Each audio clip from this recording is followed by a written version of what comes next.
একটা সময় ছিল আমি যা খেতে পছন্দ করতাম আমার মা সেগুলো সব রেডি করে দিত। আসলে সেটা বিয়ের আগের কথা বলছি। এখন তো আর তা সম্ভব হয় না। নিজের সংসার হয়েছে। যা কিছুই করতে হয় নিজের আয়োজন করেই খেতে হয়। আসসালামু আলাইকুম বন্ধুরা, কেমন আছেন? নিশ্চয়ই ভালো আছেন। আমি তো আলহামদুলিল্লাহ আল্লাহর রহমতে আপনাদের দোয়ায় ভালো আছি। যারা ভিডিওটি প্লে করে ফেলেছেন অবশ্যই পুরো ভিডিওটি দেখার আমন্ত্রণ রইল, অনুরোধ রইল। এই তো গরুর মাথার মাংস রান্না করেছিলাম, তাই ভাবলাম আপনাদের সাথে শেয়ার করি।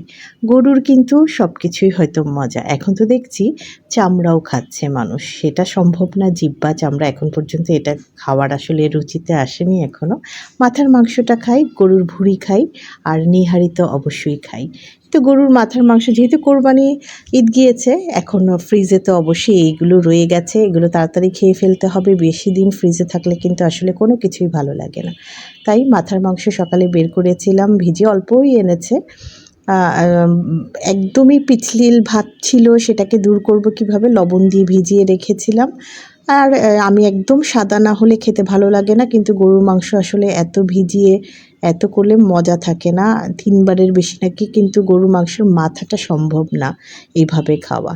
তারপরে আর কি অ্যাজ ইউজুয়াল যেভাবে মশলা দেয় সেগুলোই দিয়েছি। হলুদ, মরিচ, জিরার গুঁড়া, আদা, রসুন, পেঁয়াজ।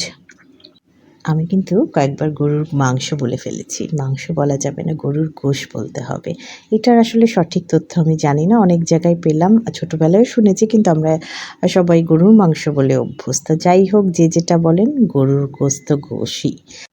আমি গরুর গোশত রান্নার সময় 2 ভাবেই রান্না করি, কখনো হাতে মাখিয়ে, কখনো কষিয়ে। হাতে মাখিয়ে বেশি করা হয়।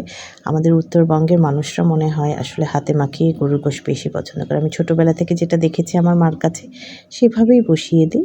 এই মাথার মাংসটাও আমি সেভাবেই বসিয়ে দিচ্ছি, কারণ হচ্ছে কষিয়ে বসানো হচ্ছে। আমি ভাবলাম এটা মাখিয়ে বসিয়ে দিয়ে অনেক দীর্ঘ সময় ধরে কষিয়ে রান্না করব। দরকার হলে ভেবেছি রাতেই খাবো, কষাতে কষাতে যতটুকু। আর আমি খুব একটা মশলা দিতে পারি না, যেহেতু আমার হাজবেন্ড খাবে। মেয়ে তো খাবেই না এই মাথার মাংস। হাজবেন্ড যেহেতু খাবে সেহেতু একটু হালকা মশলাই দিয়েছি। তবে মাংস আইটেমে কিন্তু ঝাল কম হলে খেতে ভালো লাগে না। কিন্তু কি করব, বাসার মানুষ যদি না খায় সেই ক্ষেত্রে মাংস তো আর আলাদা আলাদা রান্না করা যায় না। গরুর গোশত বলি, মুরগির মাংস বলি, যেটাই বলি না কেন, একটু ঝাল কম হলেই খেতে ভালো লাগে। কিন্তু মেয়ে, হাজবেন্ড কেউই খেতে পারে না, তাই পরিমাণ মতো দিয়েছি। আর গরুর ভুঁড়ি, গরুর এই মাথার মাংস, গোশত, এগুলোর মধ্যে একটু ঝাল ঝাল হলে কিন্তু ভাজা ভাজা হলে খেতে মজা লাগে। সেটাই চেষ্টা করব।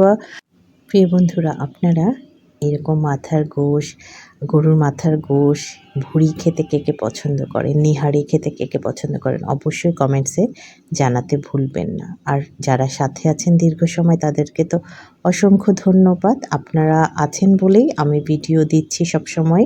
আর এই প্ল্যাটফর্মে তো একা একা এগিয়ে যাওয়া সম্ভব নয়। সবাই সবাইকে সাপোর্ট করেই এগিয়ে যেতে হবে। আমি আপনাকে সাপোর্ট করব, আপনি আমাকে সাপোর্ট করবেন।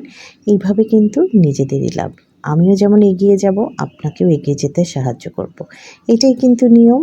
সাথে থাকতে হবে, পাশে থাকতে হবে। একা তো কোনোভাবেই চলা সম্ভব না। এই কথাটা বারবার বলতে হয়। এই সোশ্যাল মিডিয়াতে কাজ করতে গেলে সবাই সবাইকে সাপোর্টের দরকার আছে। আর যেহেতু আমিও নতুন, আপনিও নতুন, হয়তোবা নতুন নতুনের সামনেই যাচ্ছে। পুরাতনদের সামনে কিন্তু খুব একটা আমাদের ভিডিও যাচ্ছে না। যারা বড় বড় হয়ে গেছে তাদের কিন্তু সামনে আমাদের ভিডিও সচরাচর যায় না। তাই সবাই সবাইকে সাপোর্ট করুন, এগিয়ে যান।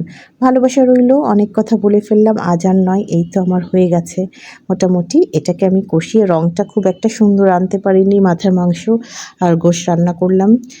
চেষ্টা করছি, অনেকক্ষণ ধরে জাল দিয়েছি। এই রাতে খাওয়ার সময় আবার একটু ভাজা ভাজা করে নিয়ে খেলেই নিশ্চয়ই ভালো লাগবে। ভালো থাকবেন সবাই, সাথে থাকবেন। আজ এই পর্যন্তই। আল্লাহ হাফেজ।